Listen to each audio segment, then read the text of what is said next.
പിള്ളേരുടെ ഒന്ന് പറഞ്ഞു വെച്ചേ. അവൻ നേരെ ഇങ്ങോട്ടായിരിക്കും വരുന്നത്.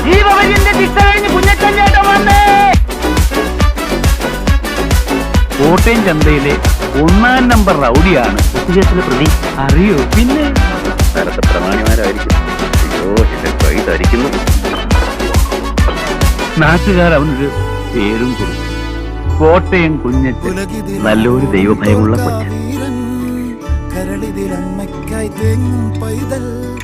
മടിയിൽ പാലൂട്ടും സ്നേഹം നീയേ മറഞ്ഞോ താരാട്ടാതെന്തേ. എന്റെ കർത്താവേ, എന്നെ നീ നല്ലവനാക്കാൻ സമ്മതിക്കുകയല്ലേ.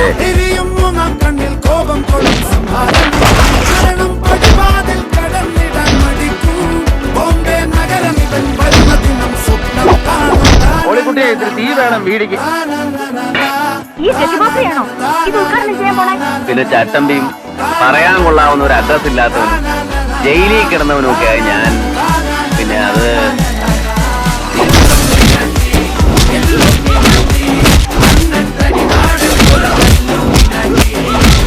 നീ ഇവിടെ ഓടിച്ചെടുക്ക.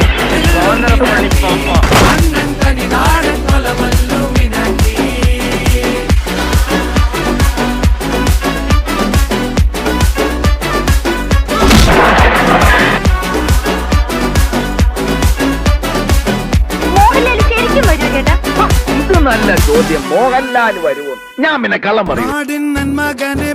മോഹൻലാൽ നമ്മുടെ കോട്ടയം കുഞ്ഞച്ചന്റെ ഉറ്റ സുഹൃത്താണെന്ന് മാത്രമല്ല, എനിക്ക് പോരാതിരിക്കാൻ പറ്റില്ല എന്നാണ് മോഹൻലാൽ ചോദിച്ചത്. ഇയാളെ പുലർത്തി ചെലവാക്കി എന്നെ രക്ഷപ്പെടുത്തി കൊല്ലാണ്ട് കാലത്ത് കിടന്നാണോ ഞാൻ വരുന്നത്? അയ്യോ, ഇഷ്ടപ്പെട്ടില്ലേ? പോവാൻ പറ. ഞാൻ കോട്ടയം കുഴിച്ചാടാ കേടി. ഇന്ന് അവന്റെ കുടലെടുത്ത് മപ്പ തടിച്ചിട്ട് കാര്യം. കോട്ടയം കുഞ്ഞച്ചനെ തല്ലാൻ ചങ്ങുറപ്പുള്ള ഏത് ഉപ്പുകളുടെ തമ്പിയാണോ ഉള്ളത്?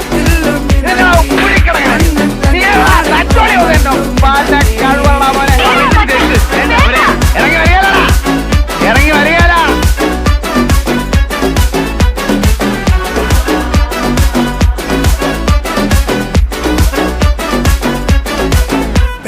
കത്തി കൊണ്ട് വിദ്യാരംഭം കുത്ത് ഹരിശ്രീ തോക്കിൻ കാഞ്ചി വലി ശീലം പണ്ട് വ്യാധി നെഞ്ചിൽ പൂട്ടി വച്ചോരാശി അണ്ണൻ മീശോരാട്ടി ഇടയാൻ വന്നൊരുക്കും ആപത്ത് കട്ടച്ചോര കൊണ്ട് ചൂടാടിച്ച് മതയാടും കരുത്ത് ഇവനെ പടച്ചു വിട്ട